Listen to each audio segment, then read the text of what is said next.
these. Why do you think that's true? Remember what the initial value of the option is. It's the compensation that has to be paid to the writer for taking the risk.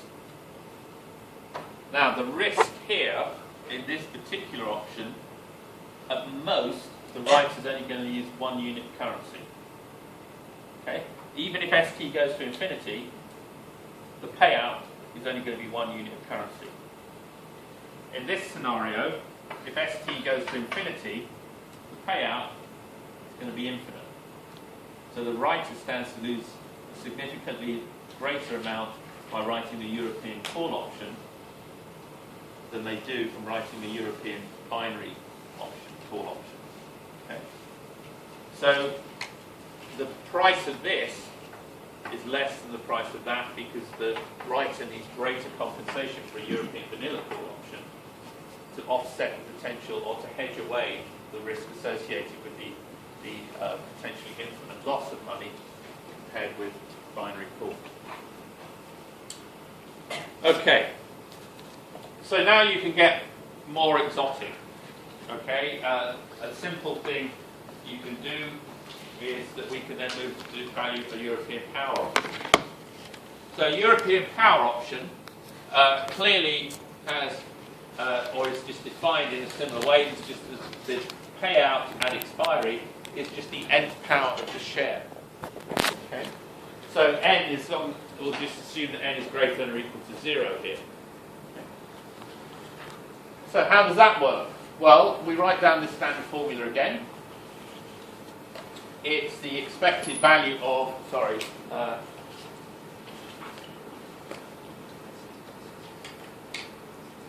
I'm first considering the case n equals 1, that's why, sorry. Okay. So if I consider n equals 1, then the payoff, the function, is just st itself. Okay? So that's relatively straightforward. That's an equal sign there. So again, we're assuming that we've got log normal distribution of the underlying asset price. And so we have to work out, wherever we see st, we've got to work out, replace log st with what's on the right-hand side. So how do we do that? Well, let's put that in. And st then is just this exponential. It's just this e to the minus rt expectation of q of this thing given st, which is formally then, there's no requirement that st is going to be greater than anything here. It's purely just the power. There's no strike price or anything. So it runs from minus infinity to plus infinity. The PDF is x. So x is running from minus infinity to infinity. PDF is x, is an n naught 1. And then we just have to integrate this. So this actually we can work out using our expectation formula quite easily. You know, the e of e to the minus alpha plus beta x is e to the minus alpha plus beta squared on 2. We could either use it a one-line proof there, identifying the alphas or betas, or what I've done here is I've laid it all out again in terms of the actual integration that you go through. st comes out, you've got another term in here that you then have to, or the e to the minus r, t minus t can come outside and cancel that. You've got terms in here which you complete the square on again. You've got an extra term from completing the square which comes outside. Same argument as before. The only difference now is that, although then you set z equal to this translated variable, the only difference is that the integration constants here are minus infinity and plus infinity, so you don't have to worry about d1s and d2s here.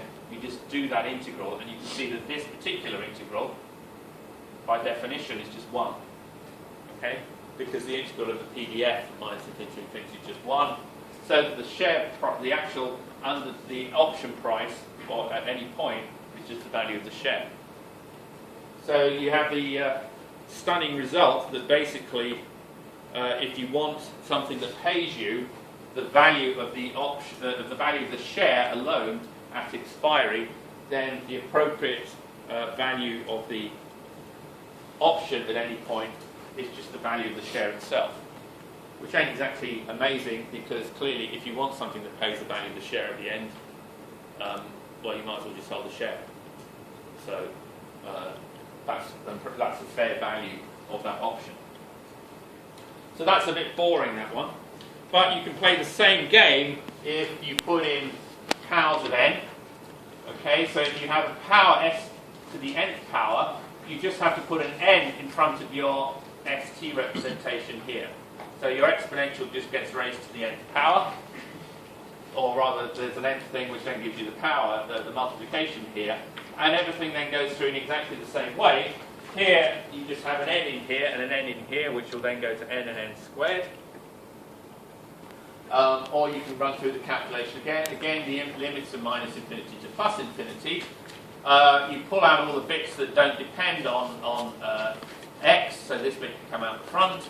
You've got a bit inside just involving x and x squared. It's the same PDF of n01 there. You've got to do a slightly more complicated completion of squares, but that's something that isn't too difficult. It's just algebra, and you've got this term here, comes out the side. Tidy all that mess up at the front. You again get this e to the minus z squared on 2 integral between minus infinity and infinity with a root 2 pi which goes to 1 by definition. And then you've got this mess which ties up to give you that form here. So the value of a power option isn't just the nth power of the share for general n. Okay, in n equals 1 it is, and you can see sorry, you can see if I put n equals 1 here, that exponential goes to 1, or e to the 0 becomes 1. But for the nth power, you get that result there. So that's a very simple, another relatively simple option. Not necessarily traded very often, but it's a simple option. Excuse me, with which you can value it. Then again, another one that's easy to do because it's relatively straightforward. If you have a log option,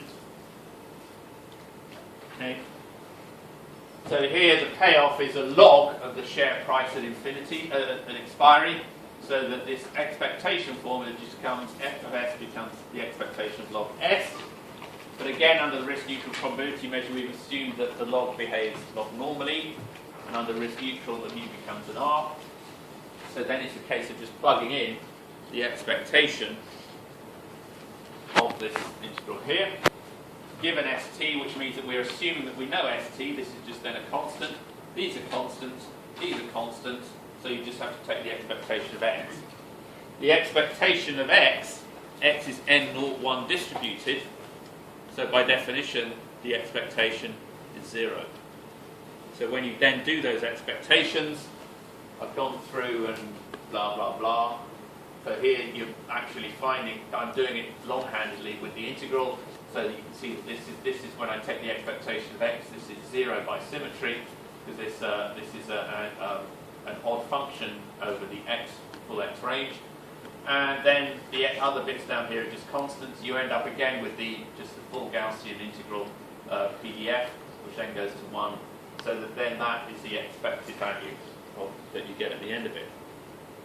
So the value of a log option is given by that formula there. Okay? And the assumption is you know ST, that's the price now. Any questions on that? So the general idea is use that formula for European options. You use that formula, you plug in what the payoff at expiry is,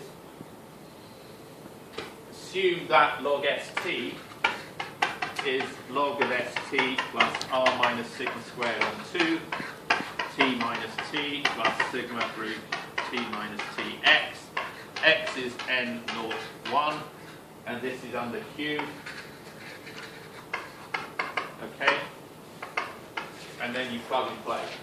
You just either have to evaluate the integral, or you take the expectations if it's a simple one. And you can use this formula over here as a shortcut. Okay? Any questions?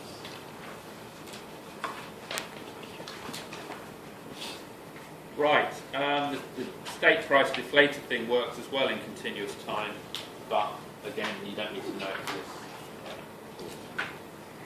this. Okay, so Thursday I'll do some more examples, well, Thursday I'll cover Black-Scholes very quickly and then do some more examples.